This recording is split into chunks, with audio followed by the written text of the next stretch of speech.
Salam Planter. Berjumpa kembali dengan saya Yudi Kurniawan dari Kebun Kayu Mas Pancur Anggrek. Pada kesempatan kali ini saya akan mengulas sedikit tentang manajemen bisnis. Yang pertama yaitu tentang strategic planning atau strategi perencanaan.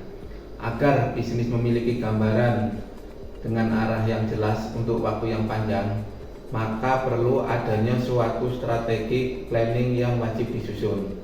Strategi perencanaan merupakan aktivitas manajemen bisnis yang bertujuan untuk memastikan perusahaan serta seluruh pemangku kepentingan yang terlibat di dalamnya mau bekerja sama untuk mencapai tujuan bisnis tersebut. Perencanaan strategis merupakan cara sebuah bisnis atau organisasi untuk menetapkan prioritas, fokus, dan sumber daya memperkuat operasional. Selain itu, aktivitas ini juga memastikan semua yang terlibat dalam kegiatan sehari-hari bersinergi dengan baik untuk jangka waktu yang panjang untuk mencapai suatu tujuan yang positif. Seperti kita ketahui bahwa perencanaan strategik atau strategic planning merupakan bagian suatu manajemen strategi, di mana manajemen strategi ini memiliki siklus tersendiri. Siklus tersebut diantaranya yang pertama yaitu perencanaan strategi, di mana perencanaan strategi ini disusun perencanaannya seperti apa. Setelah itu implementasi perencanaannya seperti apa. Yang ketiga perlu ada pengawasan dan evaluasi terhadap implementasi dari rencana strategi tersebut agar pertumbuhan kinerja berkelanjutan. Selanjutnya untuk strategic planning ini sendiri ada beberapa pendekatan, di antaranya Wallen Hanger. Wallen Hanger ini mengedepankan bahwa perencanaan strategi ini ada beberapa tahapan. Yang pertama, yang paling dasar yaitu kita men-scanning lingkungan dulu. Lingkungan ini ada dua faktor, eksternal dan internal. Selanjutnya kita memformulasikan strategi apa yang cocok untuk yang akan kita aplikasikan. Selanjutnya kita melaksanakan implementasi dari strategi-strategi yang sudah kita diformulasikan tadi. Selanjutnya kita melaksanakan evaluasi dan kontrol tersebut. Sedangkan yang lingkungan dasar, lingkungan dasarnya dulu, tahap awal kita yang men-scanning itu ada dua faktor. Yang pertama lingkungan eksternal, di mana lingkungan eksternal itu atau lingkungan makro atau social economic environment terdiri dari elemen-elemen lingkungan yang intangible, kadangkala tidak langsung mempengaruhi suatu bisnis kita atau organisasi kita, tapi pengaruhnya terhadap jangka panjang. Sedangkan lingkungan mikro atau target environment merupakan elemen-elemen yang intangible, jadi langsung berinteraksi terhadap proses atau bisnis organisasi kita. Selanjutnya untuk lingkungan makro ini kita bahas lingkungan eksternal dulu ya. Jadi lingkungan makro social economic environment ini ada beberapa bagian-bagian. Pertama yaitu terkait dengan political legal forces. Yang kedua economic forces. Yang ketiga social culture forces. Yang keempat technological forces. Yang keempat legal. Sedangkan untuk lingkungan internalnya itu perusahaan terkait dengan sumber daya dan organisasi dari perusahaan-perusahaan itu sendiri, seperti sumber daya operasional atau yang disebut kita produksi. Istilah kasarnya itu operasional kita atau produksinya yang kita kelola untuk menghasilkan produksi. Ada beberapa faktor-faktor penting yang mempengaruhinya. Yang pertama yaitu gimana efektivitas manajemen produksi meningkat, produktivitas maupun kualitasnya. Yang kedua infrastruktur proses produksi dan operasinya. Ketiga, kepatuhan terhadap aturan-aturan terkait dampak lingkungan. Yang kedua, di bidang pemasaran, gimana produk-produk atau barang, jasa, value, ketersediaan, posisi barang-barang kita bisa bersaing di pasaran. Yang kedua, efektivitas sistem manajemen pemasarannya seperti apa. Yang ketiga, perlindungan terhadap hak paten dari produk-produk kita seperti apa. Selanjutnya, lingkungan internal kita. Yang ketiga yaitu tak kalah penting, masalah keuangan. Karena dengan adanya kesehatan finansial, terutama cash flow kita bisa mengelola operasional kita.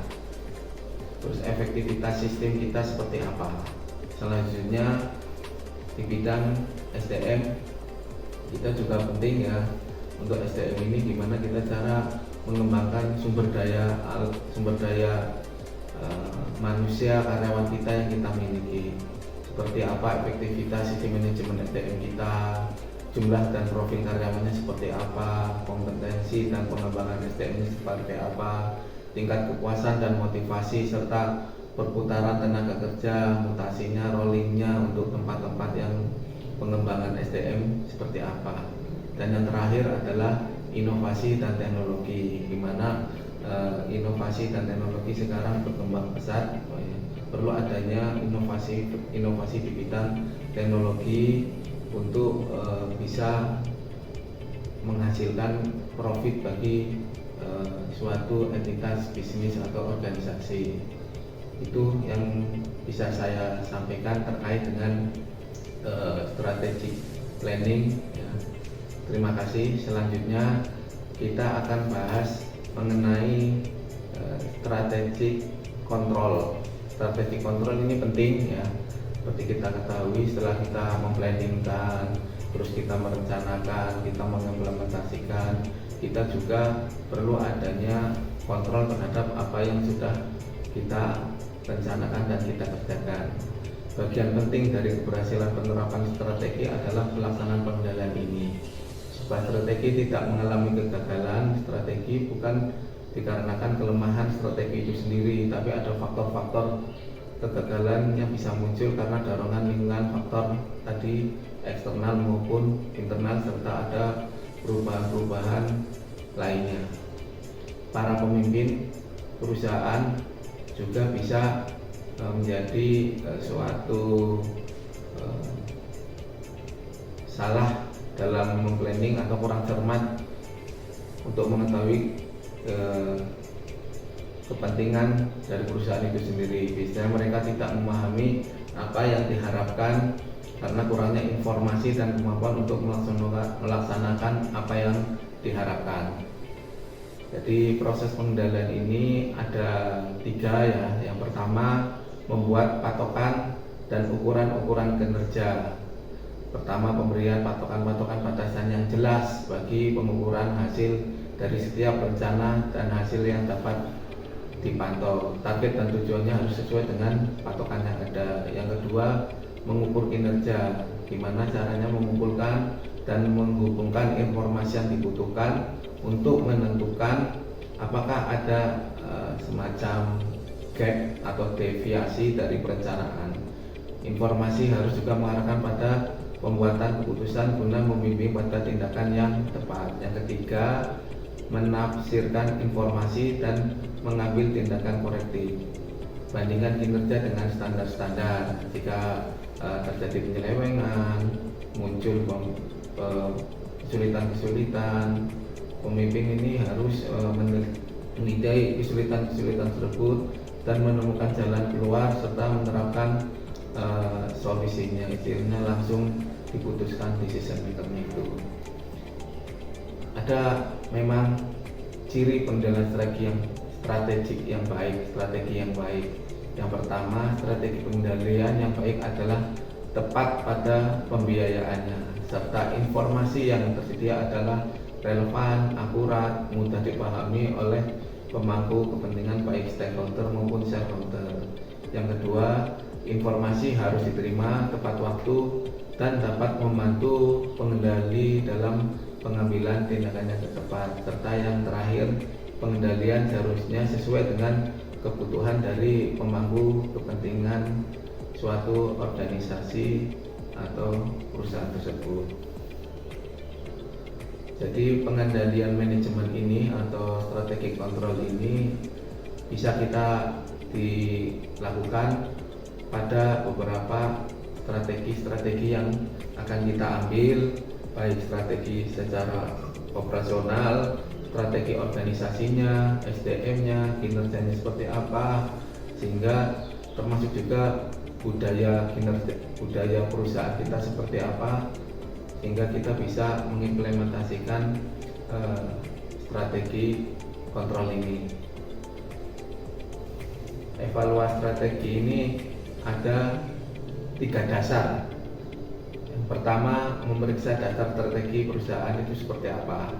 Ya, jadi strateginya perusahaan dalam untuk pencapaian tujuan laba rugi apakah sudah sesuai dengan kaidah-kaidah atau SOP yang ada. Terus yang kedua, membandingkan hasil yang diharapkan sudah sesuai belum hasil yang diharapkan sesuai dengan tujuan laba rugi RKAP yang perusahaan inginkan. Yang ketiga, mengambil tindakan koreksi apabila kinerjanya tidak sejalan dengan langsung menentukan decision makernya seperti apa. Ada 4 tipe dasar proses pengendalian strategis. Yang pertama, pengendalian itu berupa pengendalian seperti premi atau yang lain-lainnya. Yang kedua, pengendalian implementasi kontrol. Yang ketiga, pengawasan strategi. Yang keempat, pengendalian sinyal khusus atau special alert control. Ada memang beberapa parameter dalam pengendalian strategi ini. Di antaranya yaitu strategi di aspek pemasarannya seperti apa, yang kedua di bidang operasionalnya seperti apa, yang ketiga keuangan seperti apa, SDM-nya seperti apa. Itu merupakan parameter yang perlu untuk dikontrol dalam pengendalian strategi. Ya. Ada beberapa cara atau implementasi untuk strategi kontrol ini, yaitu salah satunya adalah balance scorecard, di mana secara singkat balance scorecard ini merupakan suatu sistem manajemen untuk mengelola implementasi strategi, mengukur kinerja secara utuh, mengkomunikasikan visi, strategi, dan sasaran yang tepat kepada stakeholder. Kata balance scorecard ini merujuk pada konsep keseimbangan. Balance itu seimbang ya antara berbagai perspektif jangka waktu meliputi pendek dan panjangnya, serta lingkup kerja operasionalnya, intern dan eksternal. Jadi kembali lagi, di dalam balance scorecard ini juga ada empat perspektif ya. Pertama, gimana strategi finansialnya, gimana pelanggannya, gimana proses pembelajarannya, gimana proses seperti keunggulan operasional seperti apa. Itu merupakan perspektif dalam balance scorecard itu.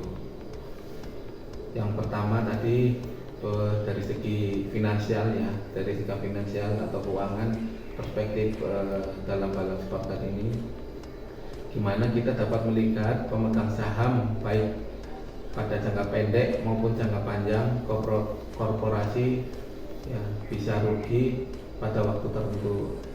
Akan tetapi pemegang saham ini juga tentunya menyadari bahwa setelah korporasi akan mendapat keuntungan, sehingga dividen akan diperoleh. Semakin baik korporasi di mata pemegang saham, semakin aman korporasi memperoleh sumber modal. Intinya apabila kalau perusahaan sehat, tentunya sumber modal akan dapat diperoleh. Terus yang kedua, perspektif pelanggan atau customer. Tentunya apabila produk yang kita tentukan sesuai dengan pelanggan atau customer, serta mutu dan cita rasa sesuai dengan apa yang diharapkan customer, tentunya akan